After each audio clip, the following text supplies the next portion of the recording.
Thank you very much for a U.S. perspective on the region. It's very interesting. And obviously also to Zauri as well. And it's true, the cross, to Azerbaijan to be at the crossroad, right? And I see it every time I come here. And I have the feeling I'm in Paris or I'm somewhere with a history of 100 years, which is very nice, I have to admit. Now, as Abu Dhabi Port, we have developed a few years ago, not a long time ago, but I think it's now 3 years ago, a strategy looking at the middle corridor, but also looking at the CIS countries. And maybe to step back very quickly regarding AD Ports Group and to explain why our interest here in the region and how we look at it. Abu Dhabi Ports Group is really an integrated supply chain or supply chain solution provider. We are in the ports, we are on the logistic, freight forwarding, rail, air, trucks, we're in the maritime, we are in industrial zones, so it's really across the supply chain, and this is why we actually see ourselves at the end of, in a way, trade enablers. And if we look at the back a few years and we looked at this region, even before it was the hype, we've seen a lot of potential as an alternative route, but also we've seen a lot of challenges that we're still seeing today. The challenges that we see is obviously the fragmentation. And from that perspective, we've seen ourselves part of our strategy to be, in a way, together with our local partners, also the enabler. Basically, to be sitting in a different, with our partner in different chairs to be able to enable this middle corridor.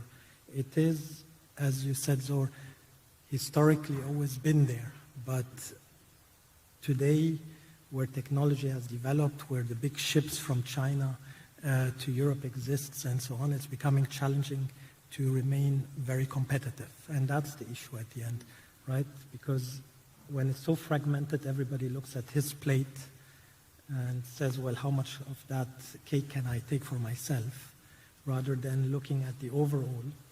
And we're working currently on 2-3 projects as Abu Dhabi Port, being east-west, being basically north-south, and so on.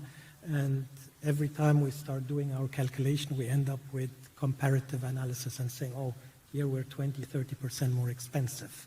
Now, what can we do about it? And this is also the reason why we started coming into this region of saying if we are in different countries with different infrastructures with our partners which know the area and we bring the outside in view, maybe we can bridge that corridor. And obviously we would have done or like to do much more, but it's really not easy, I have to admit. We've been working now on ports. We have ships in the Caspian. We're looking at crude, we're looking at containers, we're looking at bulk, dry bulk. But the different partners, the different terminal handling fees and so on make it at the end very difficult to transport. Nonetheless, we're very optimistic, if I have to say, because, well, maybe luckily as well that the geopolitics are giving a small push to that idea, which started even before. But fine. Luck belongs also to, I would say, to the business. So if I look at where are today the bottlenecks, or some of them, and if we take oil, for example, but there's also bottlenecks for other things.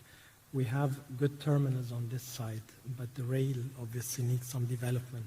And Azerbaijan is maybe somewhere in the center, but you have also some neighbors, being Georgia, being Kazakhstan, etc. So this integration is important on the railway. I think if we look at the cross-Caspian, and you mentioned before 24 million barrels, correct? We're nowhere there today. What are we at, 2 million or so? So very far away, 10% of this. Why is that the case? Well, 2 reasons. One is obviously there was a CPC pipeline created, which is very efficient and very cost efficient, but also, as you mentioned, it creates basically one alternative only. And in the case where that might be disrupted, especially when the whole region is such a big energy producer, need to think about backup plans as you have been doing. And with our partners throughout the region, we've been trying to work on these backup plans. We've been putting vessels into the Caspian, but even if we put more vessels into the Caspian, because of the shallow draft, this is one issue, the port infrastructure. We will need to think at a certain time about maybe SPMs, about bigger vessels, about improving the depth, the draft, but also to look at alternatives, the rail, right, which is a crucial one. Today, the ferries that exist that can transport rail are limited. They take 45, 50 wagons, cannot be too cost effective. So we're looking into that as well. How can we increase the number to make that competitive to other solutions? So I think overall I'm very hopeful, but our problem is obviously you need to fix everything along the chain to make it cost effective. And we've been working on this, but it takes time.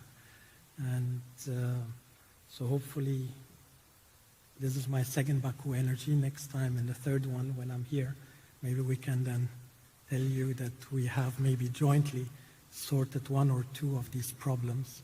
But yes, it's the old infrastructure. By the way, Azerbaijan has done great on infrastructure. The port of Alet, etc., is great. So you have a lot of, but being the beacon in the middle also doesn't really sort out the full supply chain.